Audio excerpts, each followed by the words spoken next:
காசி காண்டம் 2ஆம் அத்தியாயம். சத்தியலோகம். வியாசமா முனிவர் கூறினார். அசையாத மற்றும் அசையும் உயிரினங்களின் ஆன்மாவாகவும் இருளின் எதிரியாகவும் இருக்கும் சூரியன் உதயமலையில் எழுந்தார். தனது பரவலான தூய கதிர்களால் நல்லவர்களின் மத சடங்குகளை ஊக்குவித்தார் மற்றும் தாமச பண்புகளை கெட்டவர்களை அகற்றினார். இரவில் மூடப்பட்டிருந்த தனக்கு பிரியமான தாமரைகளின் கொத்துக்களையும் அவர் மீண்டும் முழுமையாக மலரச் செய்தார். கடவுள்களுக்கு ஹவ்யங்கள், கடவுள்களுக்கு காணிக்கைகள், காவியங்கள், மேனிகளுக்கு காணிக்கைகள் மற்றும் பூதபலி, ஆவிகள் பூதங்களுக்கு காணிக்கைகள் போன்றவை செலுத்துவதில் ஒழுங்கை பராமரிக்க அவர் மக்களை ஊக்குவித்தார். காலை, நண்பகல் மற்றும் பிற்பகல் ஆகிய நேரங்களில் செய்ய வேண்டிய மத சடங்குகளின் நேரங்களை அவர் வரையறுத்தார். இருள், தீய குணங்கள் தக்க வைத்துக் கொள்வதை அவர் துன்மார்க்கரின் இதயங்களுக்கும் முகங்களுக்கும் ஒதுக்கினார். இரவில் இருள் சூழ்ந்திருந்த பிரபஞ்சத்தை அவர் மீண்டும் உயிர்ப்பித்தார். சூரியன் உதித்த போது புண்ணிய ஜனங்கள், நீதிமான்கள் செழிப்பில் உதயமானார்கள். இதன் மூலம் அவர் மற்றவர்களுக்கு உதவிய உண்மை அதன் உடனடி நல்ல பலனை தந்தது. அப்படி இல்லை என்றால் மாலையில் மறைந்த சூரியன் காலையில் மீண்டும் உயிர் பெறுவது எப்படி? சூரியனின் வருகையின் போது சூரியனின் மனைவி அல்லது மையல் நாயகி என்று ஒப்பிடப்படும் கிழக்கு திசை ஒரு பெண்ணின் கணவர் வேறொரு பெண்ணுடன் வெளியில் தனது இரவை கழித்து காலையில் வருவதை போன்றது. எனவே அவள் இயல்பாகவே தன் கணவரின் துரோகத்திலிருந்து மயங்கி இருக்கிறாள். தனது கைகளின் கதிர்களின் அன்பான தொடுதலால் சூரியன் பிராசியை ஆறுதல் படுத்தி சிறிது நேரம் அவளை அனுபவித்தார். அதாவது இருளை அகற்றி அவளுக்கு பாதுகாப்பு அளித்தார். அதேபோல் பிரிவின் வேதனையான நெருப்புடன் சுடர்விட்டு எரிந்து கொண்டிருந்த ஆக்னேயி தென்கிழக்கு திசையை அவர் அனுபவித்தார். அதன் பிறகு சூரியன் தட்சிணா திசையை நோக்கி சென்றார். தெற்கு திசை இங்கே ஒரு நாயகி அல்லது மையல் நாயகி என்று கருதப்படுகிறது. அது கிராம்பு, ஏலக்காய், கஸ்தூரி மற்றும் கற்பூரத்தால் நறுமணம் வீசியது மற்றும் சந்தன குழம்புடன் பூசப்பட்டது. இவை தெற்கு பகுதியின் பொருள்களை கொண்டு வருகின்றன. அவளுடைய உதடுகள் வெற்றிலைகளால் சிவந்திருந்தன. திராட்சை கொத்துக்களின் வடிவத்தில் அவளுக்கு அற்புதமான மார்பக முலை காம்புகள் இருந்தன. அவளுடைய கைகள் லாவலி, மிகவும் மென்மையான படர் கொடியை போல இருந்தன. காங்கோலி, அசோக முலைகளைப் போல மென்மையான முளைத்த விரல்கள் அவளுக்கு இருந்தன. மலாயா காற்று அவளுடைய மூச்சை குறிக்கிறது மற்றும் பெருமூச்சுக்களை குறிக்கிறது. பால் பெருங்கடல் அவளுடைய சிறந்த ஆடையின் நோக்கத்திற்கு உதவியது. திரிகூடத்தில் நிறைந்திருக்கும் தங்கமும் இரத்தினங்களும் அவளுடைய கால்களில் உள்ள அலங்காரங்களாக இருந்தன. சுவேல மலை அவளுக்கு பிட்டம் போல தோன்றியது. காவேரி நதி மற்றும் கௌதமி அல்லது கோதாவரி நதிகள் அவளுடைய கன்றுகளை பிரதிநிதித்துவப்படுத்தின. சோழ நிலம் அவளுடைய பட்டு ரவிக்கையாக செயல்பட்டது. சஹ்யா மற்றும் துர்துரா மலைகள் அவளுடைய முழுமையாக வளர்ந்த மார்பகங்களைப் போல தோன்றின. காந்தி என்றழைக்கப்படும் காஞ்சி நகரம் அவளை ஒரு கச்சை போல அலங்கரித்தது. அவள் மகாராஷ்டிரன் மொழியில் வசீகரமாக பேசக்கூடியவள். இன்றும் கூட கோலாப்பூரில் தெய்வமான அன்னை மகாலட்சுமி அவளை விட்டு விலகவில்லை. இதனால் தெற்கு திசை ஸ்ரார்த்த போன்ற மத சடங்குகளில் நிபுணத்துவம் பெற்றது. விளையாட்டுத்தனமாக வானத்தை கடக்கும் சூரியனின் குதிரைகளால் முன்னேற முடியவில்லை. பின்னர் அனுரு, சூரியனின் தேரோட்டி அருணன் சூரியனுக்கு அடிபணிந்தார். அருணன் கூறினார். குறிப்பு: அருணன் சூரியனின் தேரோட்டி. அவர் தொடை இல்லாதவர். உரு என்றால் அவனுடைய தாய் வினதை தன் தமக்கையான தேவி கத்ருவின் மீது முழுமையான பொறாமை கொண்டு கருவின் முழுமையான வளர்ச்சிக்கு முன்பே முட்டையை உடைத்து நிரந்தரமாக ஊனமுற்ற தொடையில்லாத பறவையாக பிறந்தான் அருணன். சூரிய தேவனை விந்தியமலை தனது ஆணவத்தில் உயர்ந்து வானத்தின் பாதையை தடுத்து நிற்கிறது. வெளிப்படையாக அவர் மேருவுடன் போட்டியிடுகிறார். தமது வலப்பக்கம் வர விரும்புகிறார். அனுருவின் வார்த்தைகளை கேட்டதும் சூரியன் தனக்குள் மிகுந்த ஆச்சரியத்துடன் நினைத்தார்.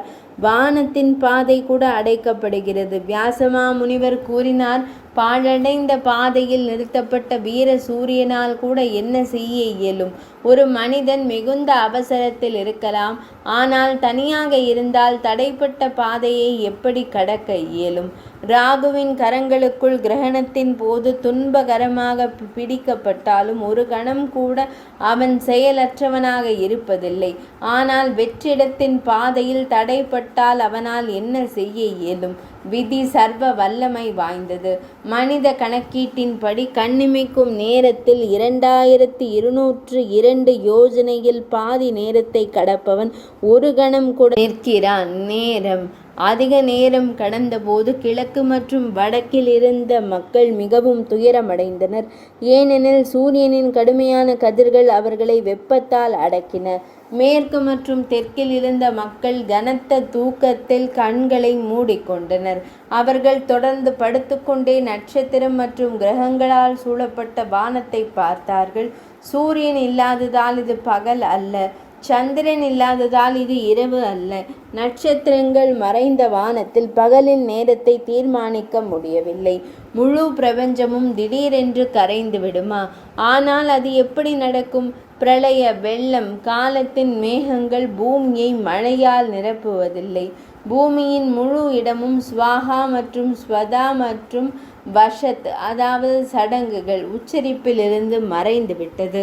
5 யஜ்ஞங்கள், தேவர்கள், பிடரிகள், ஆவிகள், பிரம்மதேவர் மற்றும் மனிதர்கள் செயல் இழந்ததால் 3 உலகங்களும் நடுங்கத் தொடங்கின. உண்மையில் சூரியன் உதிக்கும் போதுதான் யஜ்ஞங்களும் மற்ற அனைத்து புனித சடங்குகளும் தொடங்குகின்றன. அந்த யஜ்ஞங்களின் மூலம் கடவுள்கள் மகிழ்ச்சி அடைகிறார்கள். சூரியனே அதற்கு காரணம். ஹிஜ்ரி சித்திரகுப்தரில் தொடங்கி சூரியனிடமிருந்து நாளின் நேரத்தை அடையாளம் கணக்கிடுங்கள். உலகத்தின் படைப்பு, வாழ்வாதாரம் மற்றும் அழிவிற்கு சூரியன் மட்டுமே காரணம். சூரியனின் இயக்கம் தடைப்பட்டதால் 3 உலகங்களும் திகைத்து நின்று போயின. எல்லாம் ஒரு படத்தில் வரையப்பட்டதைப் போல ஆனது. ஏனென்றால் அது முதலில் இருந்த இடத்திலேயே இருந்தது. ஒரு பக்கம் அது இரவு இருளால் ஏற்பட்டது, மறுபுறம் அது பகலின் அடக்குமுறை வெப்பத்தால் ஏற்பட்டது. பல விஷயங்கள் கரைந்து விட்டன. முழு பிரபஞ்சமும் மிகவும் பயந்து எந்த வழியில் ஓடுவது என்று தெரியாமல் திகிலடைந்தது. இதனால் மனிதர்கள், அரவங்கள், சூரர்கள் மற்றும் அசுரர்களை கொண்ட முழு உலகமும் கலங்கியது. ஐயவோ, என்ன நடந்தது என்பது தவறாகவும் தவறான நேரத்திலும். அனைத்து குடிமக்களும் இவ்வாறு கூச்சலிட்டு இங்கும் அங்கும் ஓடினர். பின்னர் அவர்கள் அனைவரும் பிரம்மதேவரை கண்டு அவரிடம் அடைக்கலம் தேடினர். அவர்கள் பல்வேறு பாடல்கள் மற்றும் பிரார்த்தனைகளால் அவரை புகழ்ந்தனர். எங்களை காப்பாற்றுங்கள், எங்களை காப்பாற்றுங்கள் என்று அவர்கள் கூச்சலிட்டனர். தேவர்கள் கூறினார்கள், அபிஷ்டதன் என்றழைக்கப்படும் சுபாலவியல் இரண்ய கர்ப்பனுக்கு, கருப்பையில் தங்க அண்ட முட்டையை வைத்திருப்பவருக்கு வணக்கம். விராட பிரம்மன் வடிவில் உள்ள பிரம்மதேவருக்கு வணக்கம். முழுமையானவருக்கு, புரிந்து கொள்ள முடியாதவருக்கு, கைவல்ய முக்தி மற்றும் அமிர்த வடிவத்திற்கு வணக்கம்.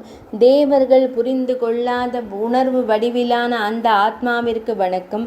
மனம் தடைப்பட்டு மந்தமாகி பேச்சு பரவாத இடத்தில், அதாவது மனம் மற்றும் பேச்சின் அறிவிற்கு அப்பாற்பட்டவள். நிலையான மனமுள்ள யோகிகள் தியானத்தின் மூலம் இதயத்தின் ஆகாயத்தில் ஒளியின் வடிவத்தில் உணரும் அந்த மகிமையான பிரம்மத்திற்கு வணக்கம். காலத்தை தாண்டிய இருப்பிற்கு வணக்கம். இறுதி அளிப்பவர். அவர் தனது சொந்த விருப்பத்தால் தனிப்பட்ட ஆன்மாவின் வடிவத்தை ஏற்றுக்கொள்கிறார். 3 குணங்களை உருவாக்கிய ஒருவருக்கு வணக்கம். பிரகிருதி மாயை வடிவத்தில் உள்ளவருக்கு வணக்கம். படைப்பு, வாழ்வாதாரம் மற்றும் அழிவிற்கு காரணமான இறைவனுக்கு வணக்கம். அவர் சத்வ வடிவில் ஸ்ரீ மகாவிஷ்ணுவாகவும், ரஜஸ் வடிவத்தில் வேதங்களாகவும், பிரம்மதேவர் தமஸ் வடிவத்தில் ருத்ரதேவராகவும், அதாவது ருத்ரனாகவும் இருக்கிறார். 3 வழிகளில் குண ரீதியாக வைகாரிகம், தைஜஸ் மற்றும் தாமஸ். அகங்காரத்தின் அகங்கார கொள்கையான புத்தி, மகத் பிரபஞ்ச நுண்ணறிவு வடிவத்தில் இருப்பவருக்கு வணக்கம் செலுத்துதல். பஞ்ச தன் மாத்திரங்களின் வடிவத்தில் 5 கூறுகளின் பொருள் சாரங்கள் இருப்புக்கு வணக்கம் செலுத்துதல். 5 புலன்களின் வடிவத்தின் இருப்புக்கு வணக்கம் செலுத்துதல். புலன் பொருள்களுடன் அடையாளம் காணப்பட்டவருக்கு வணக்கம். பிரபஞ்ச முட்டையின் வடிவத்தில் உள்ளவருக்கு வணக்கம். அதில் உள்ள ஒரே உள்ளார்ந்தவருக்கு நிகழ்கால உலகத்தின் வடிவத்திலும் கடந்த கால உலகத்தின் வடிவத்தில் உங்களுக்கு வணக்கம். நிலையற்ற வடிவத்தின் இருப்புக்கு நிரந்தர வடிவத்தின் இருப்புக்கு வணக்கம். சத் மற்றும் அசாத்தின் மொத்த மற்றும் நுட்பமான இறைவனுக்கு வணக்கம். அனைத்து பக்தர்களிடமும் 4 வகையான துன்பப்பட்டவர், அறிய ஆர்வமுள்ளவர், செல்வத்தை விரும்புபவர் மற்றும் அனைத்தையும் புரிந்து கொண்டவர், இரக்கத்தால் தனது சொந்த விருப்பப்படி தனது வடிவத்தை வெளிப்படுத்தியவருக்கு வணக்கம். வேதங்கள் உங்கள் மூச்சிலிருந்து வெளிவந்தன. உங்கள் வியர்வை முழு பிரபஞ்சமும் அனைத்து உயிரினங்களும் உங்கள் பாதங்கள் ஆகாய வெளி உங்கள் தலையிலிருந்து தோன்றியது. உங்கள் தொப்புளிலிருந்து ஆகாயம் வெளிப்பட்டது. தாவர ராஜ்யம் உங்கள் முடிகளை உருவாக்குகிறது. சந்திரன் தமது மனதிலிருந்து பிறந்தது. இறைவனே சூரியன் தமது விழிகளிலிருந்து பிறந்தார். தாமே அனைவரும் இறைவனே எல்லாம் தம்முள் பிறந்தது. தாமே புகழ்ந்து பேசுபவரும் புகழ்ந்து பேசப்படுபவரும் இங்கு போற்றப்படுபவரும் தாமே ஆவீர்.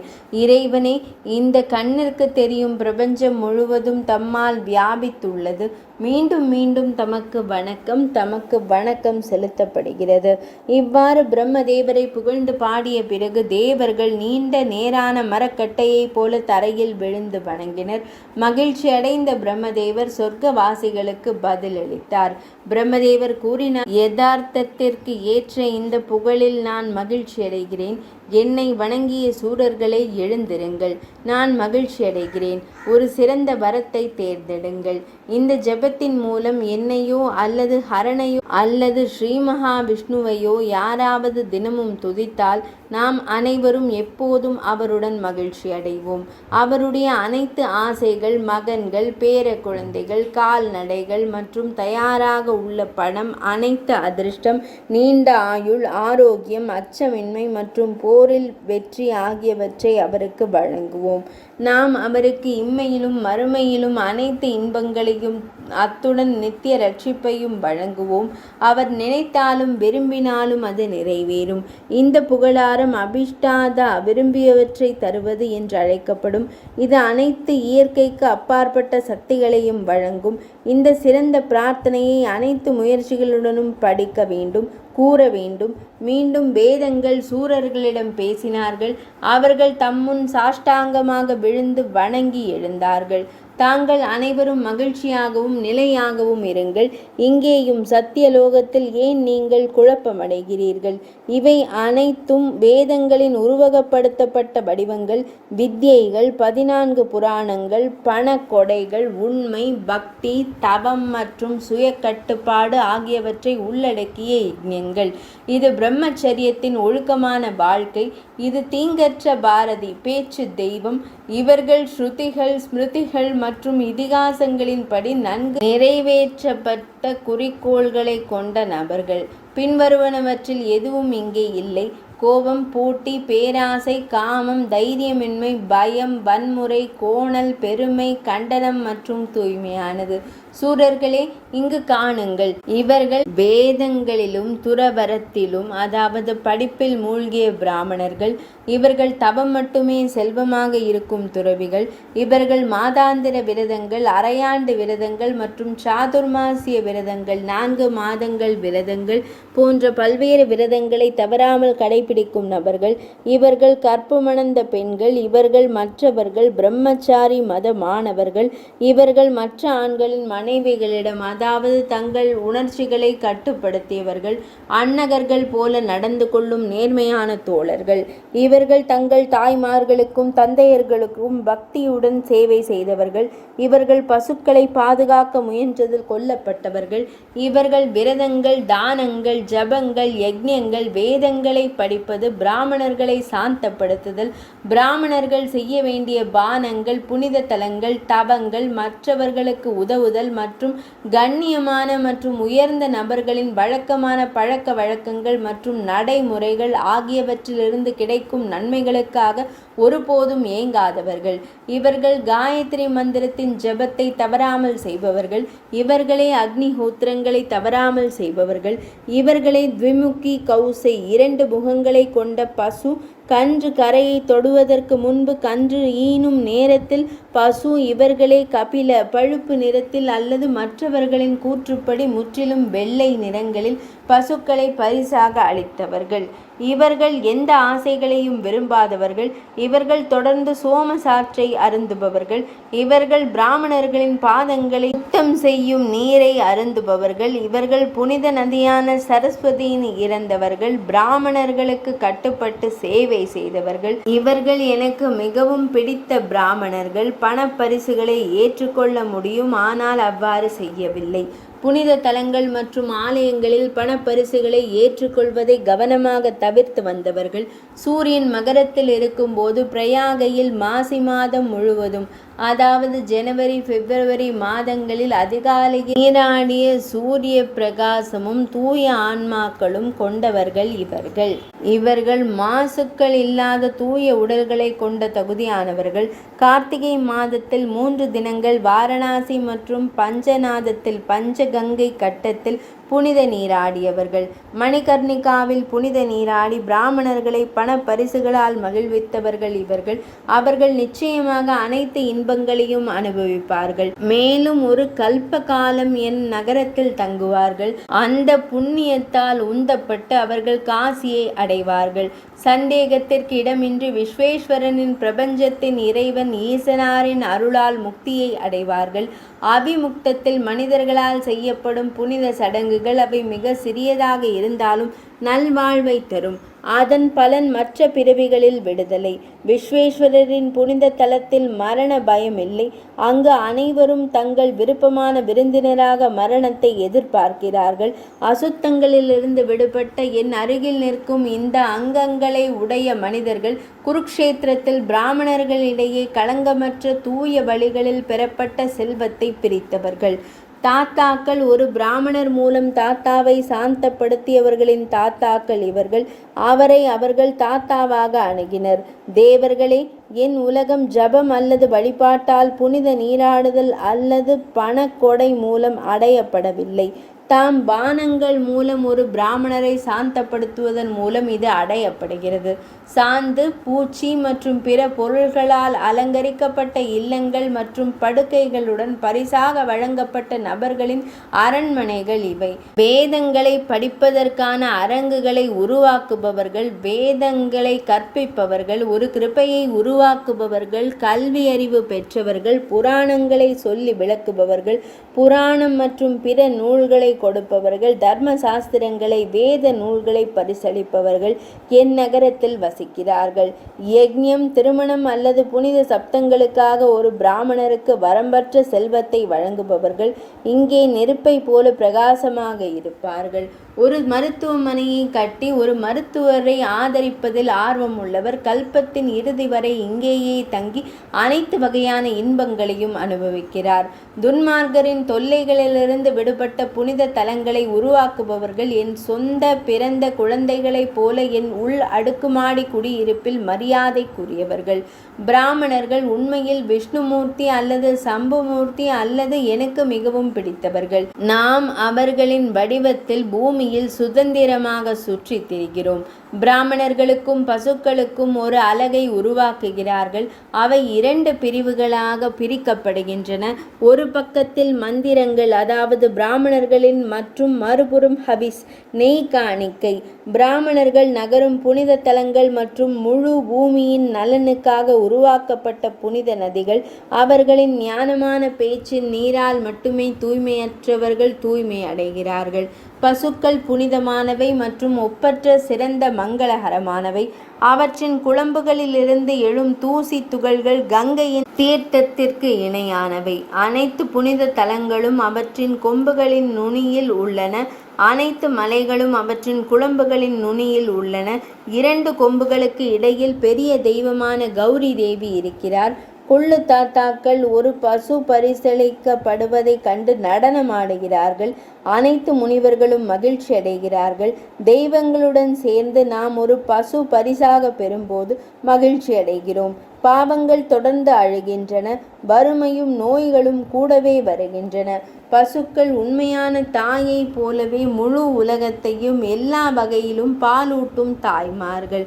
ஒரு மனிதன் பசுக்களை புகழ்ந்து வணங்கி வலம் வந்தால் அது 7 கண்டங்களை கொண்ட முழு பூமியையும் வலம் வருவதற்கு சமம்.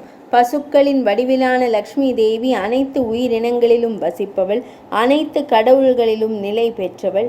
என் பாவங்களை எல்லாம் போக்க மகிழ்ச்சி அடைவாள். ஸ்ரீ மகாவிஷ்ணுவின் மார்பில் லக்ஷ்மி தேவியாகவும், நெருப்பு கடவுளின் ஸ்வாகா வடிவமாகவும், பித்ருக்களின் தலைவர்களின் ஸ்வதா வடிவமாகவும் இருப்பவள். அந்த பசு எப்போதும் வரங்களை அளிப்பது. பசுஞ்சாணம் உண்மையில் யமுனை தானே. பசுவின் சிறுநீர் அற்புதமான நர்மதை நதிதானே. பசுவின் பால் கங்கை தானே. இதைவிட புனிதமானது வேறு என்ன இருக்க இயலும்? பசுக்களின் அங்கங்களில் 14 உலகங்களும் வசிக்கின்றன. எனவே இந்த உலகத்திலோ அல்லது மறு உலகத்திலோ எனக்கு அது நன்மை பயக்கட்டும். இந்த மந்திரத்தை உச்சரிப்பதன் மூலம் ஒரு நபர் ஒரு சிறந்த பிராமணருக்கு 1 அல்லது அதற்கு மேற்பட்ட பசுக்களை பரிசளிக்க வேண்டும். அந்த நபர் அனைவரையும் விட சிறப்பு வாய்ந்தவராக மாறுவார். ஒரு பசுவின் நல்ல குணங்களை நானும் ஸ்ரீ மகாவிஷ்ணுவும் மற்றும் ஈசனாரும் சேர்ந்து பெரிய முனிவர்களும் கருத்தில் கொண்டுள்ளோம். பின்னர் இந்த பிரார்த்தனை இயற்றப்படுகிறது. எனக்கு முன்னால் பசுக்கள் இருக்கட்டும், எனக்கு பின்னால் பசுக்கள் இருக்கட்டும், பசுக்கள் என் இதயத்தில் இருக்கட்டும், நான் பசுக்களின் நடுவில் இருப்பேன். ஒரு பசுவின் வாலை தொடுவதன் மூலம் தனது அங்கங்களை காமத்தால் அவர் சரியான அதிர்ஷ்டசாலியாக மாறுவார். துரதிருஷ்டம், சண்டை மற்றும் நோய்கள் அவரது அங்கங்களை விட்டு நீங்கும். பூமி 7 பேரால் தாங்கப்படுகிறது. அவர்கள் பசுக்கள், பிராமணர்கள், வேதங்கள், கற்புடைய பெண்கள், உண்மை பேசும் ஆண்கள், பேராசை இல்லாதவர்கள் மற்றும் தாராள மனப்பான்மை கொண்ட நன்கொடையாளர்கள். என் பகுதிக்கு மேலே உள்ள பகுதி வைகுந்தம் என்று அழைக்கப்படுகிறது. அதற்கு மேலே குமார பகுதி, அதாவது கார்த்திகேயர் பகுதி உள்ளது. அதற்கு அப்பால் உமா பகுதி உள்ளது. ஈசனாரின் பகுதி அதற்கும் மேலே உள்ளது.